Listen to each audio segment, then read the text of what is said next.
కలుగునుగాక. I truly believe that God is good. నేను ఖచ్చితంగా నమ్ముతున్నాను దేవుడు మంచివాడు. And He's always beside us, guiding us and teaching us the way we should take. ఆయన ఎల్లప్పుడూ కూడా మనతో కూడా ఉన్నారు, మన ప్రక్కలో ఉన్నారు, మనల్ని ఏ విధంగా నడిపించాలో ఆయన నడిపిస్తూ ఉన్నారు. So you might have heard this phrase many times from many people. మనము ఈ విషయాలు చాలా మంది నోటితో కూడా వినే ఉండవచ్చు. The phrase is that దాని యొక్క మూలం ఏమిటంటే, the phrase I'm telling is, ఆ యొక్క ముఖం ఏమిటంటే, people say that silence is the best answer. జనాలు ఏమంటారంటే మౌనంగా ఉండటం అనేటువంటిదే మంచి జవాబని. So do you think that is the best answer a person can give? మీరు అనుకుంటూ ఉన్నారా మౌనంగా ఉండటమే ఒక మంచి సమాధానం అని? People may come up with new philosophies and theories saying that silence is the best answer. మరి చాలామంది కూడా గొప్ప గొప్ప సిద్ధాంతాలతో మరి ఆచరణలతో చెప్తూ ఉంటారు మౌనంగా ఉండటం అనేటువంటిదే సరైనటువంటి సమాధానం అని. Can we apply it to every situation? దాన్ని మనము ప్రతి ఒక్క పరిస్థితికి కూడా మనము అప్లై చేయగలమా? Sometimes people think being silent is doing nothing. కొంతమంది కొన్నిసార్లు అంటూ ఉంటారు కామ్గా కూర్చోటం అనేటువంటిది ఏమి చేయకుండా ఉండటానికి సమానమని. అంటే ఊరికే ఉండటం ఏమి చేయకుండా ఉండటం సమానమని. Yes. Okay, so is this true? అది నిజమా? Because many people have misunderstood the word silence. చాలా మంది కూడా ఈ యొక్క నిశ్శబ్దంగా ఉండటం అనేటువంటి మాటను తప్పుగా కూడా అర్థం చేసుకుంటారు. And people think that silence can avoid arguments. చాలా మంది అనుకుంటూ ఉంటారు ఈ యొక్క మౌనంగా ఉండటం అనేటువంటిది తర్కించే విధానాన్ని కూడా తప్పిస్తుందని చెప్పి. అంటే వాగ్వాదాలు వచ్చి ఆపేస్తుంది. వాగ్వాదాలు చేసేటువంటి విషయంలో కూడా అది మనల్ని ఆపేస్తుందని చెప్పి. Why? Because like if I say one word, you say one word, then it keeps on building up a conversation, then it will become a fight. ఎందుకంటే మీరు ఒక మాట చెప్తారు, మళ్ళీ తప్పితే నేను ఒక మాట చెప్తాను, ఇవన్నీ జరగదానికన్నా మనం మౌనంగా ఉండటమే మంచిదని అన్ని వాళ్ళు అంటూ ఉంటారు. But also there is a problem if you remain silent. There could be a misunderstanding with the people and they could interpret something different with your silence. అయితే మౌనంగా ఉండటం వల్ల దానిలో కొన్ని సమస్యలు కూడా ఉంటాయి. ఒకవేళ మీరు మౌనంగా ఉన్నట్లయితే ఏ సందర్భంలోనైనా కానీ ప్రజలు ఏమంటారంటే ఇక్కడ ఏదో కొంచెం ఈయనలో తప్పు ఉన్నట్టుంది, అందుకే నేను మౌనంగా ఉన్నాడని కూడా అంటారు. Similarly, people misinterpreted God's silence. అదే విధముగా చాలామంది కూడా దేవుడు మౌనంగా ఉండటాన్ని మరి తప్పుగా కూడా వారు వివరిస్తూ ఉంటారు. Today's my message is that is God silent or God is actually remaining silent? ఈ యొక్క ఈ దినములో మనం దేవుని యొక్క వాక్యం ఏమిటంటే దేవుడు మౌనముగా ఉన్నారా లేకపోతే ఆయన మౌనముగానే నిజంగా ఉంటారా? Or I could put one more question, that can God be silent? లేకపోతే ఇంకో ప్రశ్న కూడా నేను మిమ్మల్ని అడగాలి, దేవుడు ఎప్పుడు కూడా మౌనంగా ఉండేటువంటి వారా? It's literally, I believe it is literally impossible for me to even imagine that God being silent. నేను నిజంగా ఊహించలేను కూడా దేవుడు మౌనంగా ఉంటారని చెప్పి అనుకోవడానికి. Okay, so many a times people come up with this idea and saying that especially if those people who don't believe in God, they come to this conclusion that why are you thinking so much about God? Why are you looking for God when He is not there at all? చూడండి, మరి చాలా మంది కూడా మరి విశ్వాసులు అయినటువంటి వారే కానివ్వండి ఎవరైనా కానీ మనము ఎన్నో విధాలుగా దేవుని ముందు గోజాడుతున్నా ప్రార్థన చేస్తూ ఉన్నా వాళ్ళు అనేటువంటి మాట ఏమిటంటే మీరు ఎందుకు దేవుని ముందు అంతగా గోజాడుతూ ఉంటారు, దేవుని ముందు ఎందుకు ప్రలాపిస్తూ ఉంటారు, ఏమి వ్యర్థమని చెప్పి. So they give the answer saying that God is not silent, God only is absent. వాళ్ళు అంటూ ఉంటారు దేవుడు మౌనంగా లేడు, అసలు ఆయన అక్కడ లేనే లేడు అంటూ ఉంటారు. So they are the atheist, we call them as. అటువంటి వారిని మనము తర్కవాదులుగా మనం అంటూ ఉంటాం. They don't believe in God at all. వారు దేవుణ్ణి నమ్మేటువంటి వారుగా ఉండరు. So they come to this conclusion and say that God only is not there, from where are you looking for Him? వాళ్ళు ఒక కన్క్లూజన్కి వచ్చి చెప్తున్నటువంటి మాట ఏమిటంటే అసలు దేవుడు అనేటువంటి వాడు లేనే లేడు, మీరు ఎందుకు ఆయన ముందు మూలపడతారని చెప్పి. But we don't believe in the atheist. అటువంటి వారి మాటలు మనము నమ్మము. But we believe in our God. కానీ మనము మన దేవుని నమ్ముతూ ఉంటాం. And what the word of God teaches about God. అయితే దేవుని వాక్యం మనకేం చెప్తుందో దాన్ని మనం నమ్ముతూ ఉంటాం. Let's turn our Bible to Psalm 121 verse 4. మరి మన బైబిల్ గ్రంథాలను కీర్తన గ్రంథము 121 4వ అధ్యాయంలో చూద్దాం. 4వ వచనం. Psalm 121 verse 4. 121 4. ఇశ్రాయేలును కాపాడువాడు కునుకడు, నిద్రపోడు, యెహోవాయే నిన్ను కాపాడువాడు. So the Lord who keeps Israel shall neither slumber nor sleep. ఇశ్రాయేలీయులను కాపాడేటువంటి ఆ దేవుడైనటువంటి వాడు ఎప్పుడు కూడా ఆయన కునుకడు, నిద్రపోడు. That means he is not even a moment he is remaining silent. దాని అర్థం ఏంటంటే ఒక్క క్షణము కూడా ఆయన మౌనంగా ఉండేటువంటి దేవుడు కాదని. He's always actively doing something or the other. ఆయన ఎప్పుడు కూడా ఉత్సాహంగా ఏదో ఒకటి చేస్తూ ఉండేటువంటి వాడు. So we cannot say that God is actually remaining quiet when nothing is happening around us. మనము అందువలన ఈ విషయాన్ని చెప్పలేము, మరి ఏది కూడా జరగని సమయంలో దేవుడు మౌనంగా ఉంటున్నాడని చెప్పి. So we cannot judge God with the circumstance that's happening around us. మన చుట్టుపక్కల ఉన్నటువంటి పరిస్థితులను బట్టి మనం దేవుని నిర్ణయించలేము. So sometimes people come to this conclusion that if God is answering my prayers constantly, if he's actually working around me when I know that he is there, only then I believe in God. కొంతమంది ఈ విధంగా అంటూ ఉంటారు, దేవుడు నిజంగా నా ప్రార్థనలకి ప్రతిఫలం ఇస్తూ ఉన్నట్లయితే, ఆయన నా మొరలను ఆలకిస్తున్నట్లయితే అప్పుడు నేను దేవుడిని నమ్ముతానని చెప్పి. And based upon their past experience they come to this conclusion that God exists. అటువంటి వాటిని వారు ఆధారంగా చేసుకుని వాళ్ళు ఒక నిర్ణయానికి వస్తారు, ఏంటంటే నిజంగా దేవుడు ఉన్నాడని చెప్పి. What if their experiences are the other way around? మరి వారికి ఉన్నటువంటి అనుభవాలతో పోల్చుకుంటే చుట్టుపక్కల వాళ్ళ విధాలు ఏంటి అంటే వాళ్ళ అనుభవాలు వ్యతిరేకంగా ఉంటే ఏం జరుగుంటది? So what if it is the opposite of it? దానికి వ్యతిరేకంగా జరిగినట్లయితే ఏం జరుగుతుంది? So it means that people are thinking that there is no God at all. అటువంటి సమయంలో అటువంటి ప్రజలు ఏమనుకుంటారంటే అక్కడ దేవుడు లేడని చెప్పి. But I know that we all believe in God, we come to the church, that's the reason. కానీ నాకు తెలుసు మనమందరం దేవుని నమ్ముతాము, అందుకనే మనం మందిరాలకు కూడా వస్తూ ఉంటాం. You might be wondering, why are you telling us, brother, if atheist believes or does not believe, I believe in God. మీరు అనుకోవచ్చు, అటువంటి తర్క వ్యక్తులు నమ్మినా నమ్మకపోయినా మనకేంటి సహోదరుడా, మనం నమ్ముతాం కదా అని చెప్పి. But God's silence even hinders us, even though we are believers. చూడండి, దేవుని యొక్క ఆ యొక్క మౌనము మనలో ఉన్నప్పటికీ కూడా మనము కూడా మరి ఎదురు చూస్తూ ఉంటాం. అంటే దేవుడు మౌనంగా ఉన్నా కూడా మనకి ఏదో ఒక విధంలో అది సంగడం ఇస్తుంది, ఉపయోగపడుతూ ఉంటుంది. ఉపయోగపడలా దాంట్లో నుండి మనకేమో ఒక చింత వస్తుంది. దేవుడు మౌనంగా ఉన్నట్లయితే అందులోంచే మనకు కూడా ఏదో ఒకటి జరుగుతుంది. Okay, so what we feel is that God is not answering my prayer. అటువంటి సమయంలో మనం ఏమనుకుంటామంటే దేవుడు మన ప్రార్థనలకి జవాబు ఇవ్వటం లేదని చెప్పి అనుకుంటాం. So God silence has an interpretation by the believers that God is not answering my prayer. చూడండి, దేవుడు మౌనంగా ఉంటున్నాడు కాబట్టి నమ్మకస్తులు విశ్వాసులు ఏమంటారంటే దేవుడు అక్కడ లేడని చెప్పి. So sometimes people will also think that there are so many millions and billions of people, so I'm out of God's sight, God cannot see me. కొంతమంది అంటూ ఉంటారు, ఇదిగో ఇంత వేల మంది జనాల్లో ఉన్నారు కదా, నన్ను దేవుడు చూడడం కూడా చూడలేడని అనుకుంటూ ఉంటారు. Or sometimes people will say that God cannot hear me. కొంతమంది అనుకుంటుంటారు దేవుడు నేను అనేటువంటి మాట కూడా వినలేడేమని చెప్పి. Or sometimes people will also say that he only cares about the others, but he doesn't love me at all. మరి కొంతమంది అంటూ ఉంటారు, ఇదిగో ఆయన కొంతమందిని మాత్రమే చూస్తూ ఉంటాడు, వాళ్ళని శ్రద్ధిస్తూ ఉంటాడు, నన్ను పట్టించుకోడని చెప్పి కూడా. Some people come to this conclusion that God is silent because he is punishing me, he is going away from me. కొంతమంది అనుకుంటూ ఉంటారు దేవుడు మౌనంగా ఎందుకున్నాడంటే ఆయన నన్ను శిక్షిస్తున్నాడని చెప్పి. But is that the reason that God remains silent? కానీ అదే ఒక కారణమా దేవుడు మౌనంగా ఉన్నారంటే? Can actually God remain silent? నిజంగా దేవుడు మౌనంగా ఉంటారా? Let's see two more verses of the biblical examples where they are crying out because God is silent. చూడండి, ఇంకొక రెండు విషయాలు మనం బైబిల్ గ్రంథంలో చూద్దాము. ఎక్కడైతే ప్రజలు మరి దేవుడు మౌనంగా ఉన్నాడని చెప్పి అరుస్తూ ఉన్నారో. Job chapter 30 verse 20. యోబు 30:20 చూద్దాం. We all know about Job. We have already I've heard about Job a lot. మనము యోబుని గురించి విన్నాము, ఆయన గురించి చాలా మనం అధ్యయనం కూడా చేశాము. Long story short, he was suffering. He had a very terrible testing period in his life. ఆయన ఎంతో బహు దీర్ఘకాలము శ్రమించబడి ఉన్నాడు, దేవుని చేత ఆయన శోధించబడి ఉన్నటువంటి వాడు. And in that time, what is he telling in chapter 30 verse 20? మరి ఆ సమయంలో ఆయన ఏం చెప్తున్నాడు? 30వ చూద్దాం. నీకు మొరపెట్టుచున్నాను, అయితే నీవు ప్రత్యుత్తరమేమి ఇయ్యకున్నావు, నేను నిలుచుచుండగా నీవు నన్ను తేరి చూచుచున్నావు. So he is telling, I cry out to you for help. ఆయన అంటున్నాడు, ఇదిగో సహాయం కోసం నేను నీకు మొరపెడుతూ ఉన్నానని చెప్పి. But you do not answer. కానీ నీవు నాకు ప్రత్యుత్తరం ఇవ్వలేదంటున్నాడు. I stand. నేను నిల్చున్నాను. And you only look at me. అప్పుడు మాత్రమే నీవు నన్ను తేరి చూస్తున్నావు. So it's actually in English it's saying that like you just imagine that God is before you. ఇది ఎలాగా ఉంటుందంటే, మీరు ఒక ఊహించండి, దేవుడు మీ ముందున్నారు. Nobody has seen God, but still imagine that God is before you. దేవుని ఎవరో చూడలేదు, కానీ ఒకసారి ఊహించండి, దేవుడు మీ ముందున్నారు. We truly believe that his presence is there. మనం అప్పుడు నమ్ముతూ ఉంటాం ఆయన నిజంగా ఉన్నాడని చెప్పి. So imagine that God is before you and you are crying out to him, you are praying to him, you are interceding in his presence. చూడండి, దేవుడు మీ ముందు ఉన్నారు, మీరు ఆయన ముందు మొరపెడుతూ ఉన్నారు, మీరు ఆయనతో మీ ప్రార్థనా విజ్ఞాపనను చెప్పుకుంటూ ఉన్నారు. But God is just staring at you. కానీ దేవుడు మీ ఒకవైపే చూస్తూ ఉన్నారు. like this, which I did. ఇప్పుడు ఎలాగ సహోదరుడైతే మిమ్మల్ని చూస్తూ ఉన్నారు అలాగా. So what if I remain silent throughout the sermon? Will you understand my sermon?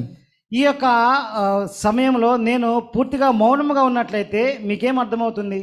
So that's the way the verse, I mean, Job is telling that, Lord, I'm crying at you, but I'm standing before you, you're just only looking at me. అదే ఇక్కడ యోబు ఏమంటున్నా అంటే నేను నీకు మొరపెడుతూ ఉన్నాను, నీ ముందు నిలుచుని ఉన్నాను, అయినా సరే నువ్వు నన్ను చూస్తున్నావే. So Job is trying to say that God is doing nothing, he's just silent, he's just simply observing me. ఇక్కడ యోబు ఏమి చెప్పాలనుకున్నాడంటే దేవుడు ఏమీ చేయటం లేదు, ఆయన నిలబడి ఉన్నారు అంత మాత్రమే, ఆయన ఏమీ చేయటం లేదు అంటూ ఉన్నాడు. We'll also see one more example of David. మరి దావీదుని గురించి ఇంకొక ఉదాహరణ చూద్దాం. In Psalm 22 verse 1 and 2. కీర్తనలు 22:1-2 చూద్దాం. These are the words of David himself. ఇదే దావీదు చెప్పేటువంటి మాట. 22 verse 1 and 2. 22:1-2 చూద్దాము. నా దేవా నీవు నన్నేలా విడనాడితివి, నన్ను రక్షింపక, నా ఆర్తధ్వని వినక నీవేళ దూరముగా ఉన్నావు. నా దేవా పగలు నేను మొరపెట్టుచున్నాను, రాత్రి వేళను నేను మౌనముగా నుండటలేదు, అయినను నీవు నాకు ఉత్తరం ఇయ్యకున్నావు అంటూ ఉన్నాడు. So here we see that David is saying, my God, why have you forsaken me?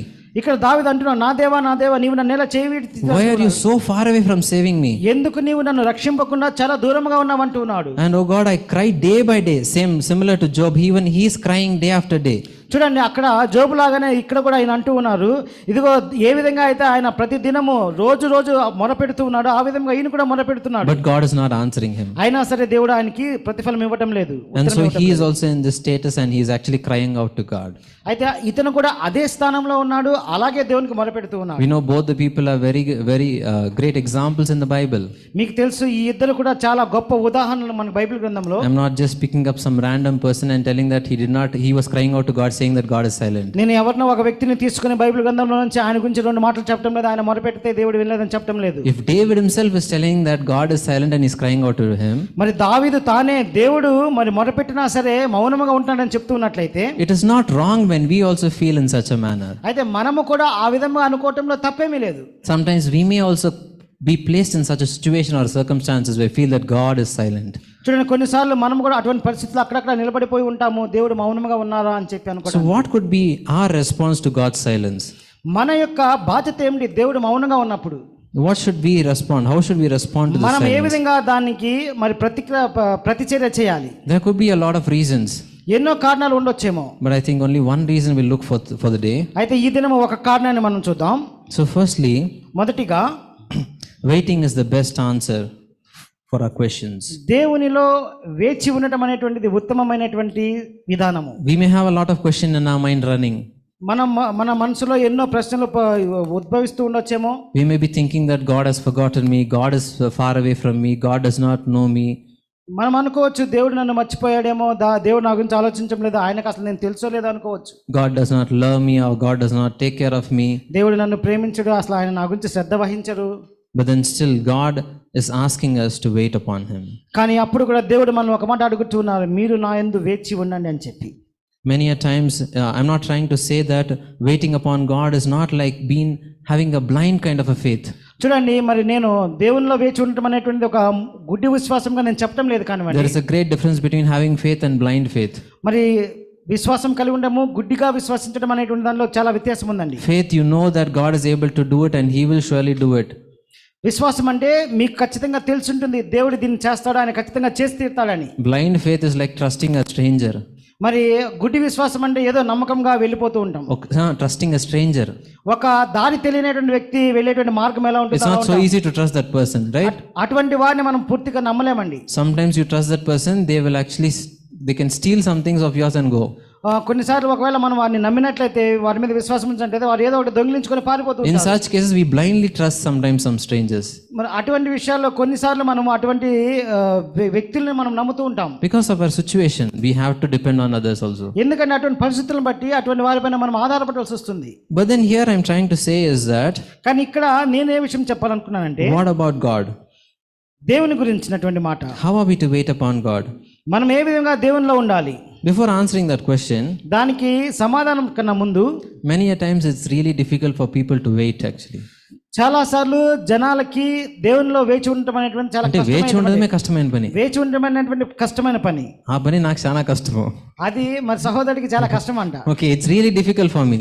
అది చాలా కష్టమైనటువంటి ఐ పని. Don't have patience at all. మరి దాన్ని అలా వేచి ఉండడానికి నాకు దగ్గర If something has to be done at that time, it has to be finished at that time. ఏదైనా ఒక పని చేయాలంటే అది అప్పటికప్పుడే చేయాలి, దాన్ని అప్పుడు పూర్తి చేసేయాలి. If some delay is happening with that work, అందులో ఏదైనా ఆలస్యం జరుగుతున్నట్లయితే then I can't sit at all. నేను అసలు కూర్చోలేను కూడా.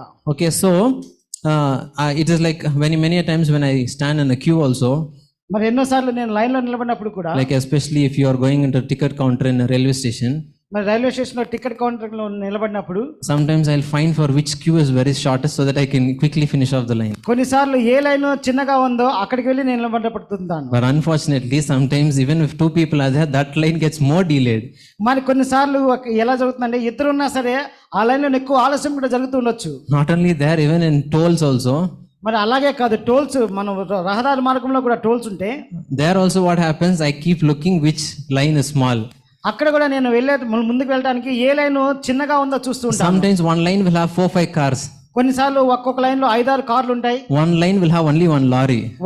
ఒక లైన్ లో ఒక లారీ మాత్రమే ఉంటుంది. So I thought, okay fine, only one guy, he will pass off, I will also go off after him. నేను అప్పుడు అనుకుంటాను, ఈ ఒక్క లారీ కదా, ఇది వెళ్ళిపోతే మనం కూడా వెళ్ళిపోతాం అని చెప్పి అక్కడికి వెళ్తాను. But that time only he will have some problem, he will not move at all. మరి ఆ సమయంలోనే వాళ్ళకి ఏదో సమస్య ఉంటుంది, వాడు త్వరగా ముందు కూడా సాగాడు.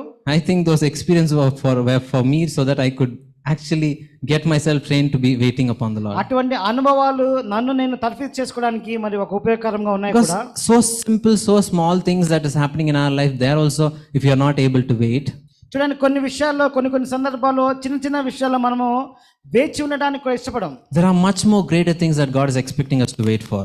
మరి దేవుని విషయంలో కూడా మనము ఎన్నో విషయాలు వేచి చూసి గొప్ప విషయాల కోసం మనం ఎదురు చూడాల్సి వస్తుంది. The waiting part is only on our side. చూడండి, వేచి ఉండటం అనేటువంటిది అది మన నుంచి జరిగేటువంటి పని. Only we are waiting. మనం మాత్రమే వేచి ఉంటూ. Don't think God is also simply sitting.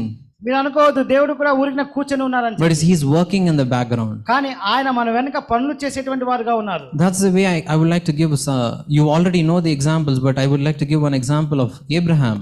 అబ్రహామును గురించినటువంటి ఒక ఉదాహరణ మీ అందరికీ తెలుసు, అయినా సరే నేను ఇవ్వాలనుకుంటున్నాను. Abraham was being made a promise by God in Genesis chapter 12. ఆదికాండము 12వ అధ్యాయంలో అబ్రహాముకి ఒక వాగ్దానం ఇవ్వబడిందండి. What was the promise made? ఆ వాగ్దానం ఏమి చేశారు దేవుడు? That God will bless him. నేను నిన్ను ఆశీర్వదిస్తానని చెప్పి. And he will make him a great nation. ఆయన ఒక గొప్ప ఆశీర్వాదముగా, ఒక గొప్ప జనముగా చేస్తానని చెప్పాడు. And that he will be a blessing to many. ఆయన అనేక మందికి ఆశీర్వాదకరంగా ఉంటానన్నాడు. I'm just telling the blessing in a simpler form. మరి ఆశీర్వాదం అనేటువంటిది ఒక వాటగా నేను చెప్తున్నాను. But then after the promise, ఆ తరువాత వాగ్దానం చేసిన తరువాత Abraham must have expected that if I'm going to become a nation, then I need to have a child. Abraham అనుకుని ఉంటాడు, ఇదిగో నేను ఒక గొప్ప దేశంగా మారుతాను, నేను పిల్లలు కలిగి ఉంటానని చెప్పి. Then how many days did he wait? 1 year? మరి ఎన్ని దినాలు ఆయన వేచి ఉన్నారండి? ఒక సంవత్సరమా? No, maybe 2 years. అలా కాదేమో, 2 సంవత్సరాలేమో. So he waited nearly how many years? 25 years. ఆయన దగ్గర 25 సంవత్సరములు వేచి ఉన్నాడండి. Can anyone imagine for one thing God to do in your life, you're waiting for 25 years? చూడండి, ఎవరైనా మీ జీవితంలో ఒక్క వాగ్దానం కోసము, ఒక్క విషయం కోసము 25 సంవత్సరములు వేచి ఉండటం ఎప్పుడైనా మీరు చూసారా? If I was in Abraham's place, brother ఒకవేళ అబ్రహాం స్థానంలో ఉన్నట్లయితే the next day itself or maybe 1 year after itself, I would have said God is not there.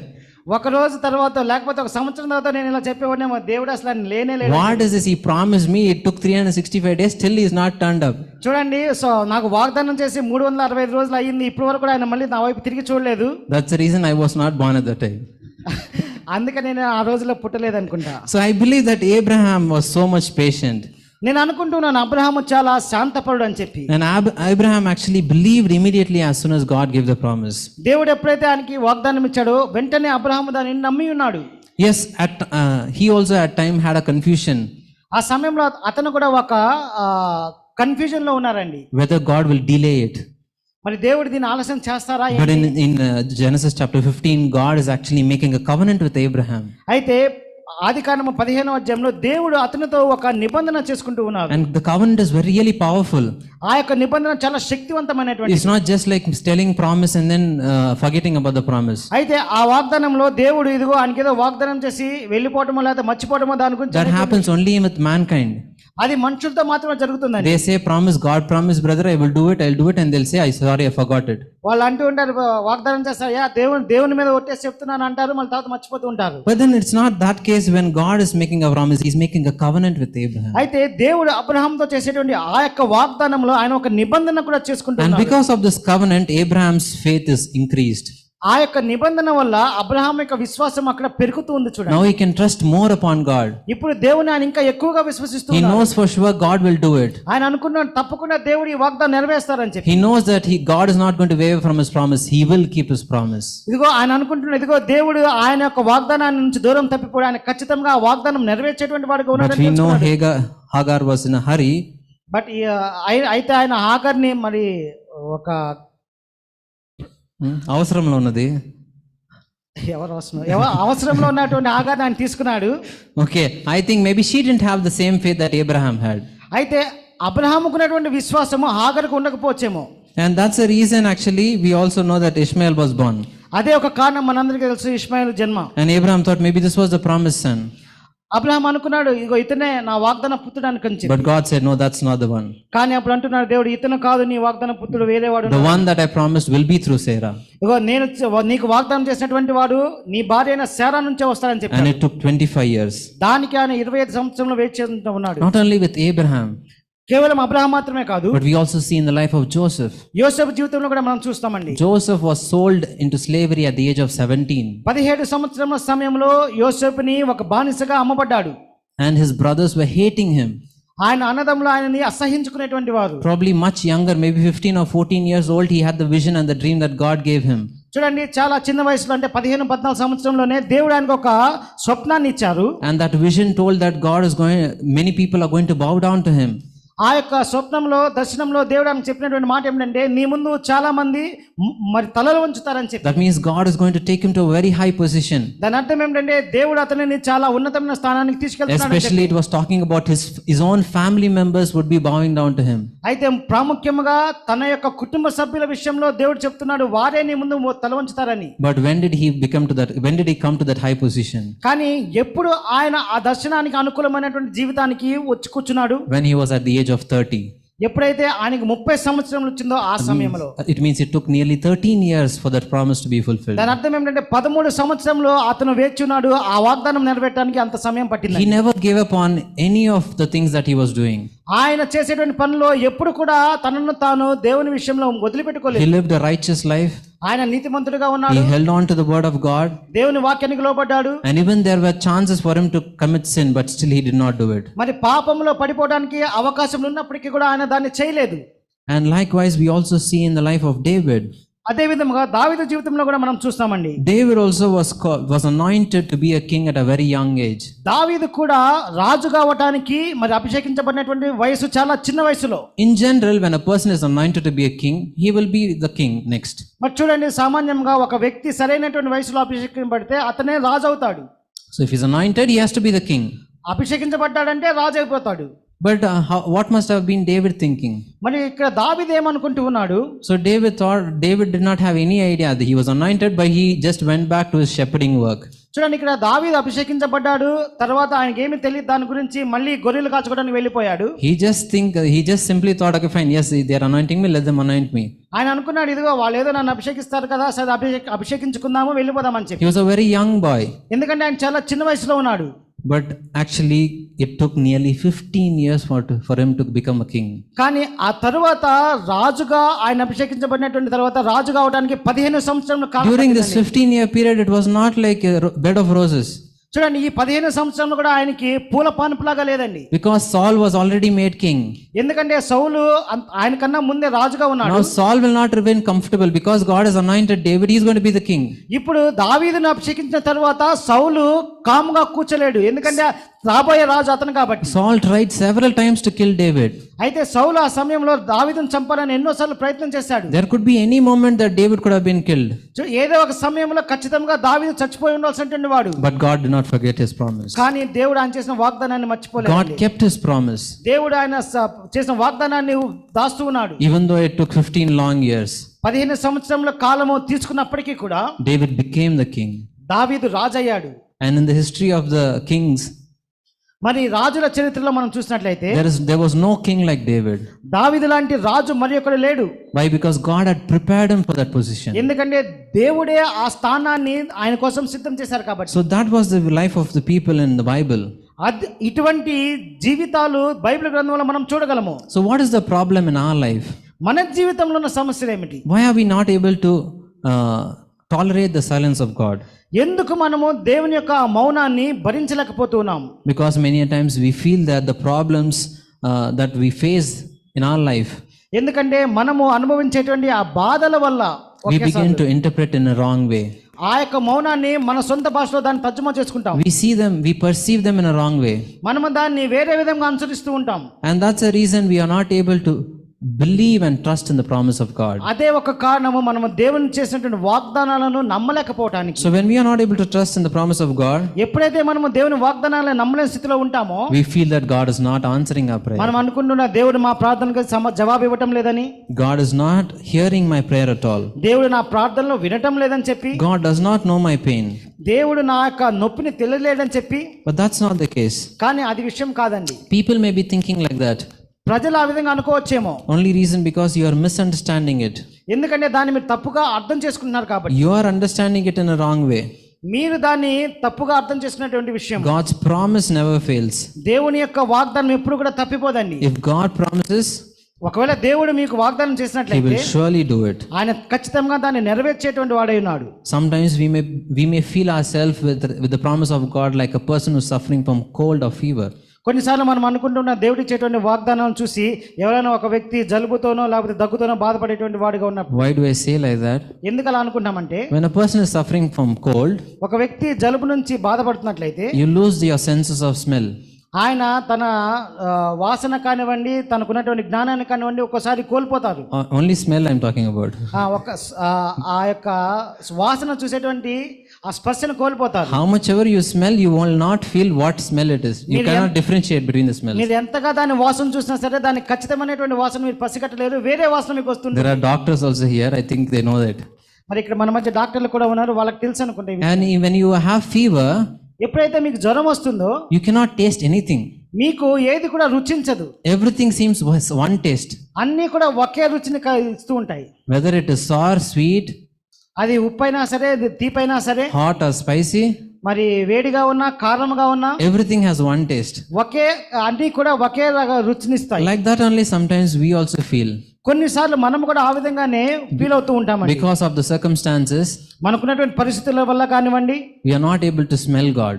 మనము దేవుని వాసన చూడలేకపోతున్నాము. We are not able to taste God. దేవుని రుచి చూడలేకపోతున్నాము. We feel that God is doing nothing.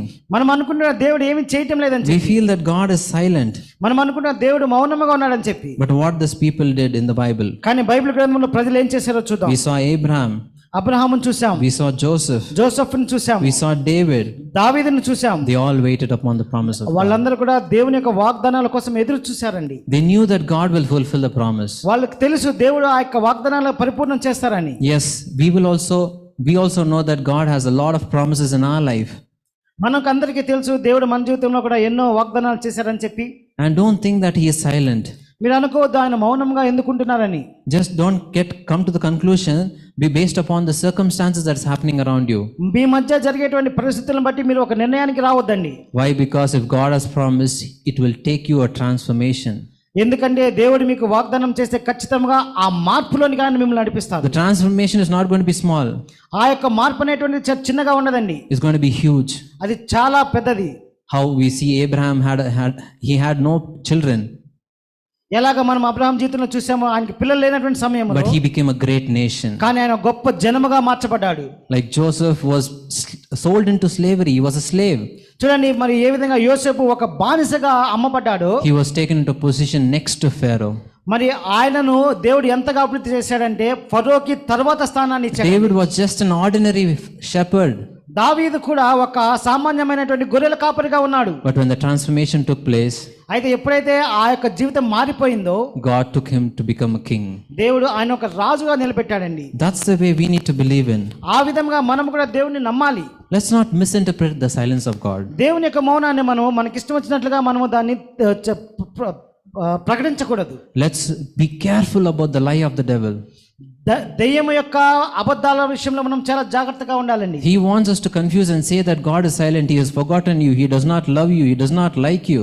వాడు మనల్ని గందరగోళంలో ప్రవేశింపచేసి దేవుడికి మీరు ఇష్టం లేదు, ఆయన మిమ్మల్ని పట్టించుకోడు, ఆయన మిమ్మల్ని మర్చిపోడని చెప్పొచ్చేమో. And sometimes He may also tell us that this promise is not for you. కొన్నిసార్లు వాడు ఇది కూడా చెప్పొచ్చు, ఈ వాగ్దానం నీకు కాదురా అని చెప్పి. Or God has forgotten His promises. దేవుడు ఆయన వాగ్దానాలు మర్చిపోడని కూడా చెప్పొచ్చు. But let's not believe in that lies. అయితే ఆ అబద్ధాలను మనం నమ్మకూడదు. But we should continue to trust in God. కానీ మనము దేవునిలో మన యొక్క విశ్వాసాన్ని కొనసాగిస్తూ We need ఉండాలి. to continue to put our faith in God. మన విశ్వాసాన్ని దేవుని మీద ఉంచుకోవాలి. Just because God appears to be silent for you, ఎందుకంటే దేవుడు మౌనంగా ఉన్నట్లుగా కనపడతారు మీకు, that doesn't mean that He is actually silent. దాని అర్థం ఏంటంటే ఆయన మౌనంగా ఉన్నారని కాదండి. He is working for you. మీకోసం ఆయన పని చేసేటువంటి He వాడు, is working for your life. మీ జీవితం కోసం ఆయన పని చేసేటువంటి వాడు. He wants that transformation in your life. ఆ విధమైనటువంటి మార్పు ఆయన మీ జీవితంలో కూడా When చూడాలనుకుంటున్నారు. we believe in God, ఎప్పుడైతే మనం ఆ విధంగా నమ్ముతామో, when we trust in God, ఎప్పుడైతే మనం ఆ విధంగా విశ్వసిస్తామో, we can experience the same transformation in our life. అదే విధమైనటువంటి ఒక మార్పుని మనం కూడా అనుభవించవచ్చు. I truly believe that God is not silent. నేను ఖచ్చితంగా నమ్ముతున్నాను, దేవుడు మౌనముగా లేరండి. No matter what the people may say, ప్రజలు ఏమైనా చెప్పనివ్వండి, no matter what the circumstances may seem, పరిస్థితులు ఎలాగైనా కనపడినివ్వండి, but God is not silent. కానీ దేవుడు మౌనంగా లేరండి. Let's continue to look various other reasons in the coming weeks. మరి రాబోయే వారాల్లో మరి ఇంకా వేరే కారణాలు కూడా మనం చూద్దాం. But the first reason, మొట్టమొదటి కారణము, God is not silent. దేవుడు మౌనముగా లేరు. He definitely answers our prayers. ఆయన ఖచ్చితంగా మన ప్రార్థనలకి సమాధానం ఇచ్చేటువంటి వాడైనాడు. He keeps His promises. ఆయన వాగ్దానాలు ఆయన నెరవేరుస్తారు. God bless you through this word. దేవుడు మన